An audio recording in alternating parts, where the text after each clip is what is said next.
Hello everyone, welcome to Initial Solution. In this video tutorial, I will show you how to change your Facebook avatar. So let's start the video.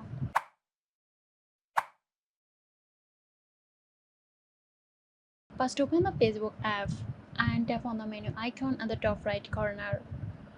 I scroll down and click on avatars. If you don't see it, then click on see more and click on avatars. Here you will see your current avatar. To make changes, tap the pencil icon at the top of the screen. Now you can customize your avatar.